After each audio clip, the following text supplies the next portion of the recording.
Kelinglar birodarlar, bugundan boshlab ibratni o'zimiz beraylik. Bugun oila kechki ovqatda mabodo o'tirib birga yesa, hammasi yig'ilganda. Mabodo yig'ilib qolsak dasturxonning ustida ona zamondan o'chirib qo'yaylik-da, ovqat yeb bo'lib turib, bugun bitta sahobaning hayotini gaplashaylik. Zayd ibn Horisani hayotini masalan. Yoki Umar ibn Xattob roziyallohu anhu hayotidan bir 3-4 ta bir lavhani ko'rib chiqaylik. Bugun siz o'qib bering kitobni.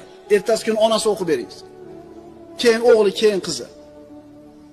Domla, nima deyapsiz? Kim qiladi buni? Bo'ladigan gapni gapiring. To'ppa-to'g'ri. Bu bo'ladigan ish emas bu.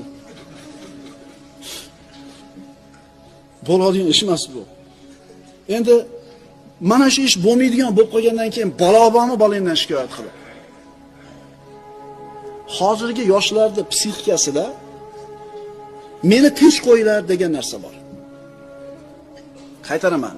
Hozirgi zamonda suvini, havosini olib o'sayotgan yoshlarda meni tinch qo'yinglar degan tushuncha bor.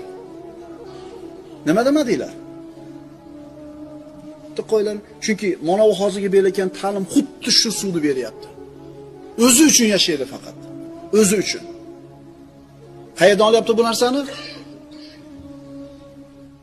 Musulmon odam o'zini uyini jannatdan bir parcha qila oladi uyini. Birodarlar, hayot har qancha qiyin bo'lmasin, turmush har qancha og'ir bo'lmasin, topish tutish zo'r bo'lmasin, lekin mana shu xonadonni jannatdan bir bo'lakka aylantirish mumkin. Nima bilan? Allohning hukmini qoyim qilishlik bilan. Oddiy ovqat, faqirona jihoz, faqirona uy. Agar bu oilada xotinni erga, erda xotinga qiladigan muomalasi, otani farzandlar bilan, farzandlarni ota-onalar bilan qiladigan muomalasi Allohdan qo'rqish ustiga qurilgan bo'lsa, hayotda har qanaqa mashaqqati bu xonadon uchun hech narsa emas. Ammo millionlagan pulga olingan uyning ichidagi jihozlari falon pul bo'lgan uy, agar Allohni tanishlik asosiga qurilmasa bo'lgan aloqalar, bu uy jahannamdan bir parcha bo'ladi. Uylar bor birodarlar, Qur'on tilovat qilinadi, 5 mahal namoz o'qiladi, baqir-chaqir bo'lmaydi, g'iybat shikoyat bo'lmaydi, televizor tagida kechgacha qolib ketishmaydi. Bu qanaqa uy?